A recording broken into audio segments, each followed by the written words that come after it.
Hello and welcome to my channel trade with Gopi. ఇప్పుడు మనం bank Nifty analysis రేపటి గురించి, దట్ ఈస్ థర్స్డే గురించి చేద్దాం. ఓకే, దీంట్లో ఏంటంటే ఇవాళ మీరు చూస్తే మార్కెట్ ఇవాళ గ్యాప్ డౌన్ ఓపెన్ అయింది. Gap down, proper gap down, previous day లో కింద. సో ఇలా అయినప్పుడు మీరు ప్రీవియస్ డే లో దగ్గర ఒక లైన్ గీసుకుంటే మార్కెట్ అక్కడికి రీటెస్ట్ చేసి మళ్ళీ అక్కడి నుంచి కంటిన్యూస్ ట్రెండ్ అవ్వచ్చు, అక్కడి నుంచి పైకి వెళ్ళచ్చు. కానీ ఇనిషియల్గా మాత్రం ఈ గ్యాప్ ఫిల్ చేస్తుంది. అదొక్కటి మీరు గుర్తుపెట్టుకోండి ఎప్పుడు, ప్రతిసారి ప్రీవియస్ డే లో కింద అయ్యి గ్యాప్ దాని లో కన్నా చాలా కింద ఓపెన్ అయింది అనుకోండి, ఫస్ట్ థింగ్ ఇస్ అది ఫస్ట్ చేయాల్సింది ఏంటంటే ఆ గ్యాప్ ఫిల్ చేయాలి. గ్యాప్ ఫిల్ చేయాలి అంటే market has to come up. The opposite happens with gap up కూడా. గ్యాప్ అప్ అయినప్పుడు హై పైన అయింది అనుకోండి, ఆ హై దాకా మార్కెట్ కిందకు వస్తుంది. అప్పుడు మీరు డౌన్ సైడ్ ట్రేడ్స్ చూడాలి. ఇది ఎప్పుడు గుర్తుపెట్టుకోండి మీరు. ఇది గుర్తుపెట్టుకుంటే మీకు ఇనిషియల్ ట్రేడ్ ఒకటి మంచి ట్రేడ్ వస్తుంది కాల్ సైడ్. కాకపోతే కొంచెం టైం పడుతుంది. ఫస్ట్ క్యాండిల్ మార్క్ చేసుకోండి, హై అండ్ లో మార్క్ చేసుకొని హై దాటినాక మీరు అప్ సైడ్ ట్రేడ్ చూసి మీరు ప్రీవియస్ డే లో వరకు ఫస్ట్ టార్గెట్ పెట్టుకుంటే మీకు మంచి ట్రేడ్ ఒకటి కంటిన్యూస్గా హాయిగా స్మూత్గా వస్తుంది. మంచిగా మీకు ఫస్ట్లోనే ఇనిషియల్ ప్రాఫిట్ వచ్చేస్తుంది, సరిపోతుంది. ఆ ఒక్క ప్రాఫిట్ డేకి సరిపోతుంది. చూడండి ఏమైంది, చూడండి మంచిగా వెళ్ళింది. ఇక్కడ చూడండి, ఆ లో పైకి బ్రేక్అవుట్ ఇచ్చినట్టు ఇచ్చింది. First breakout is always false breakout, గుర్తుంది కదా. మళ్ళీ కిందకు వచ్చింది. ఇక్కడ బ్రేక్అవుట్లో చాలా మంది సిఈ ఎంటర్ అయ్యింటారు, అంతే ఎస్ఎల్ కొట్టింది. ఇక్కడ అందరు పిఈ ఇక్కడ దాకా వస్తుంది అనుకుని పిఈ ఎంటర్ అయ్యింటారు, మళ్ళీ సో రెండు సైడ్లు ఎస్ఎల్ కొట్టింది. కాకపోతే ఈ ట్రేడ్ అయితే ఎవరైతే పట్టుకున్నారో వాళ్ళకి మంచిగా. తర్వాత ఈ trade, these are the two trades that ఈరోజు మార్కెట్ ఇచ్చింది. ఓకే, నిన్న చూడండి మనం ఏం చెప్పాము, ఇక్కడ దీని కిందకి వెళ్తే ఈ 3 టార్గెట్స్ అని 4 టార్గెట్స్ అన్నాం. కాకపోతే మనకి మార్కెట్ ఓపెన్ అయింది థర్డ్ టార్గెట్ దగ్గర, fourth target within first candle అయిపోయింది. Then it went back. So ఈ ఏదైతే మనం సపోర్ట్ ఆర్ బయింగ్ జోన్ అనుకున్నామో ఇట్ ఈస్ సాలిడ్గా అది అట్లానే ఉంది. ఇంకా ఇప్పుడు ఇంకోటి ఏమైందంటే ఇక్కడికి వెళ్ళిపోయింది ఆ buying zone and selling zone. మనకు ప్రీవియస్లీ సెల్లింగ్ జోన్ ఇక్కడే ఉంది.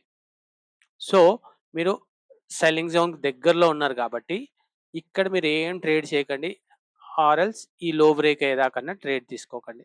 ఇది అంటే విచ్ ఇస్ లైక్ 53,340 కింద క్యాండిల్ క్లోజ్ అయితే, ఆర్ఎల్స్ ఈ బాక్స్ కింద 270 కింద అయితేనే డౌన్ సైడ్ ట్రేడ్స్ చూడండి. ఈ మధ్యలో ట్రేడ్ చేయకండి. హై బ్రేక్ అయితే సింపుల్, ఈ హై 53,800 బ్రేక్ అయితే 920, 54,100, 54,250 మంచి టార్గెట్స్ ఉన్నాయి అప్ సైడ్. కానీ గుర్తుపెట్టుకోండి, ఇది వెళ్తే ఇంత ఫాస్ట్గా వెళ్ళేసి మళ్ళీ అక్కడి నుంచి అంత ఫాస్ట్గా పడిపోవడం కూడా అవుతుంది. లేదు, స్లోగా వెళ్ళింది అనుకోండి, ఫస్ట్ గుర్తుపెట్టుకోండి ఏదైతే టార్గెట్ ఉందో ఆ టార్గెట్ దగ్గర తొందరగా బుక్ చేసుకోండి. మాక్సిమం కెపాసిటీ బుక్ చేసుకొని కొంచెం లాట్ సైజ్ని వదిలేయండి పైకి వెళ్ళడానికి. లేకపోతే ఏమవుతుందంటే చూడండి, ఇదంతా సెల్లింగ్ జోనే ఉంది ప్రీవియస్లీ. సో ఎప్పటి నుంచి అయినా ఒక పెద్ద రెడ్ క్యాండిల్ కిందకి తీసుకొచ్చేయచ్చు. So please be very careful. Downside rates simple, ఈ బాక్స్ కింద 260, 270 కింద, 53,270 కింద అయితే మీకు టార్గెట్ ఇస్ 53,160, 53,70, 52,970 అండ్ 52,840. ఇన్ని టార్గెట్స్ వస్తే రావచ్చు. ఎందుకంటే ఇవాళ చూడండి మార్కెట్ గ్యాప్ డౌన్ అయ్యి మంచి స్ట్రెంగ్త్ బయింగ్తోనే పైకి వెళ్ళింది. కాకపోతే this is important selling zone, ఇక్కడ నుంచి మళ్ళీ కిందకు వచ్చే ఛాన్సెస్ ఉన్నాయి. So please be very careful. Only support and resistance levels break అయితేనే ట్రేడ్ చేయండి, లేకపోతే ట్రేడ్ చేయకండి. సింపుల్. ఓకే, సేమ్ థింగ్ ఇప్పుడు మనం ఆప్షన్ చైన్ కూడా ఒకసారి చూసుకుందాం. ఆప్షన్ చైన్లో చూడండి, ఇక్కడ పెద్ద ఓఐ ఎక్కడ ఉంది, 54,000 దగ్గర ఆర్ 54,100 దగ్గర. 54,100 and 54,000 are strong supports, strong resistance. కానీ మనం ఇప్పుడు ఉన్నది market is at 53,560. So 500 points ఉంది. కాకపోతే ఇక్కడ కూడా ఇమీడియట్గా చూడండి, మీకు 53,600 దగ్గర పెద్ద వాల్యూమ్ ఉంది. 53,600 బ్రేక్ అయితే మీకు 800 దాకా ఈజీగా వెళ్ళిపోవచ్చు. 800 బ్రేక్ అయిపోతే 900 and 54,000 will be strong resistance. Okay, and సపోర్ట్కి చూసుకుంటే 53,500 ఇస్ స్ట్రాంగ్ సపోర్ట్, అది బ్రేక్ అయిపోతే మీరు 53, 300 దాకా వెళ్ళిపోవచ్చు. 300, 200 అండ్ 100 దాకా. కానీ 53,000 ఈస్ స్ట్రాంగ్ సపోర్ట్ అగైన్. అంటే 53,000 అండ్ 54, 100 ఆర్ స్ట్రాంగ్. సో, ఈ మధ్యలో మీరు అనుకోవచ్చు, మా సార్ 1100 పాయింట్స్ ఉంది కదా! 1100 పాయింట్స్ ఉంది గానీ, ఫస్ట్ ఇది బ్రేక్ అవ్వాలి కదా! మీకు ఈ జోన్ 53,600 బ్రేక్ అయితే అప్పుడు మీకు స్మూత్‌గా పైకెళ్ళే ఛాన్స్ ఉంది కదా! మీకు ఈ 53,500 బ్రేక్ అయితే డౌన్ సైడ్ ట్రేడ్స్ ఉన్నాయి. సేమ్ థింగ్ ఇప్పుడు చూడండి. మీకు ఇక్కడ ఒకటి ఎక్స్‌ప్లెయిన్ చేస్తాను చూడండి. ఇప్పుడు మార్కెట్ అప్ సైడ్ రేపు ఫ్లాట్ అయ్యి 53,600 బ్రేక్ అవుతుందనుకోండి. మీరు ఈ ట్రేడ్ తీసుకున్నారు. 53,500 తీసుకున్నారు. రైట్. ఇక్కడ చూడండి వాల్యూస్ ఎంతున్నయి.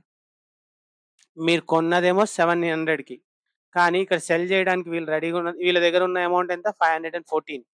మీరేం చేస్తున్నారు? 200 ప్రీమియం ఎక్కువ బట్టి కొని తక్కువ దాంట్లో ఎతుకుతున్నారు ఏమైనా ప్రీమియం వస్తదా అని. Which will not happen. So, మీకు ప్రీమియమ్స్ రావాలి అంటే మార్కెట్ హాస్ టు 54,000 దగ్గర ఆర్ అబోవ్ ఎళ్తేనే మీకు 53,500 కాల్‌ది ప్రీమియం పెరుగుతది. ఇక్కడ 53,400 ఇది గూడా చూసుకోండి. ఇవి గూడా పెరగాలి అంటే ఇక్కడ మీకు వాల్యూమ్ ఇక్కడ వాల్యూ ఉండాలి. కాల్ సైడ్ పెరగాలి అంటే పుట్ సైడ్‌లో వాల్యూ ఉంటేనే పెరుగుతుంది. పుట్ మీకు ఇప్పుడు కాల్ పెరుగుతుంది అంటే పుట్ తగ్గాలి. అంతే కదా! ఇప్పుడు మీరు చూడండి పుట్ మీరు కాల్ మీరు 700 కొంటున్నారు. కానీ ఇక్కడ చూడండి. ఇక్కడ పుట్ ఎంతుంది? 476 అంటే ఆల్‌మోస్ట్ రూ. 250 ఇక్కడే ఉంది డిఫరెన్స్. ఓకే. ఇక్కడ నుంచి కొంచెం పైకెళ్ళి 53,600కెళ్ళింది మార్కెట్. అంటే ఓ 50 పాయింట్స్ పెరిగింది. 50 పాయింట్స్ పెరిగినప్పుడు ఇక్కడ చూడండి. 514 ఉంది. మీరు కొనేసారు. 555, 700కెళ్ళినా, 800కెళ్ళినా 600, 651, 900, 54,000 దగ్గర మీకు రూ. 16 ఉంది. అర్థమైందా? అంటే బై సైడ్ కొంచెం మీరు జాగ్రత్తగా కొంచెం లెవెల్స్ మనం అనుకున్నట్టు లెవెల్ బ్రేక్ అయినాక దాని పైన తీసుకోవాలి. ఇప్పుడు చూడండి ఇంకోటి. ఇంకోటి. ఇప్పుడు మీరు 53,900 దగ్గర ఉంది మార్కెట్. రైట్. 650 ఇక్కడ చూడండి 651 అప్పుడు మీరు ఇది తీసుకోవచ్చు. ఆర్ ఎల్స్ ఇది తీసుకోవచ్చు 591.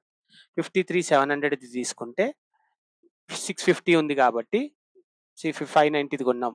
590 కొని 53,700 కొన్నాం. ఎప్పుడు 53,800, 900కి పోయినప్పుడు 900కి పోయినప్పుడు కొంటే మీరు ఎంత 591 ఇక్కడ చూడండి 651 అంటే మీకు రూ. 60 ప్రీమియం వస్తది. సో, ఈ ఈ మాత్రం కొన్నారనుకోండి ఇక్కడ ఏం లేదు మీకు ప్రీమియం ఇయడానికి. అన్‌లెస్ అండ్ అంటిల్ 54,000 క్రాస్ అయితే గాని ఇవి పెరగవు. సో, ఇవి చూసుకోండి. ఇవి చూడాలి అంటే market has to be around 53,700, 800 పైనైతేనే మీరు 53,600 చూడగలుగుతారు. ఓకేనా? కాకపోతే 53,600 దగ్గర గూడా మీకు 53,600 కొన్నారు. 53,700 ఎళ్ళింది. అక్కడ 555 ఉంది. సో, మీకు ఎక్కడ ప్రీమియమ్స్ పెరిగే ఛాన్స్ ఉందంటే ఇక్కడ. 53,700 కొన్నారు. మార్కెట్ 53,800 పోయిందనుకోండి. మీకు రూ. 9 తర్వాత రూ. 60 ఇక్కడ పెరిగే ఛాన్స్ ఉంది. అది నేను చెప్పాలనుకున్నా. కాకపోతే ఇప్పుడు పుట్ సైడ్ చూడండి. పుట్ సైడ్ ఇప్పుడు మార్కెట్ 53,500 దగ్గరొచ్చింది. మీరు కొన్నది 53,600 పుట్ కొన్నారు. ఇక్కడ చూడండి 514 కొన్నారు. వీళ్ళు అమ్మడానికి 700 అంటే మీకు ఆల్‌మోస్ట్ రూ. 186 ఉంది ఇక్కడ ఇవ్వడానికి. సో, మీకు ఇక్కడ ఈజీగా పెరుగుతుంది. డౌన్ సైడ్ బాగా తొందరగా పెరిగే ఛాన్సెస్ ఉన్నాయి. అప్ సైడ్ అయితే చాలా కష్టంగా మీకు 54,000, 53,800, 900 తర్వాతనే ప్రీమియమ్స్ పెరిగే ఛాన్సెస్ ఉన్నాయి. అది జాగ్రత్తగా చూసుకొని చేయండి ట్రేడ్స్. ఒక్కోసారి మనం ట్రేడ్ తీసుకున్నాక ప్రీమియమ్స్ పెరగదు. మార్కెట్ పోతానే ఉంటది పైకి. మనకు ప్రీమియమ్స్ పెరగవు. ఎందుకు అని చూస్తే ఇదే.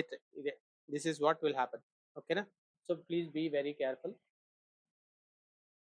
రేపు అప్ సైడ్ ట్రేడ్స్ కొంచెం జాగ్రత్తగా తీసుకోండి. అప్ సైడ్ కాకుండా మీకు పైకెళ్ళి అక్కడి నుంచి ఎక్కడైనా మీకు రివర్సల్ క్యాండిల్ వచ్చి అక్కడి నుంచి డౌన్ సైడ్ ట్రెండ్ వస్తుందనుకోండి. Then look for downside trades. Downside ట్రేడ్స్‌లో మీ ప్రీమియం తొందరగా పెరిగే chances are very high as per option chain. ఓకేనా? That's it from my side అండి.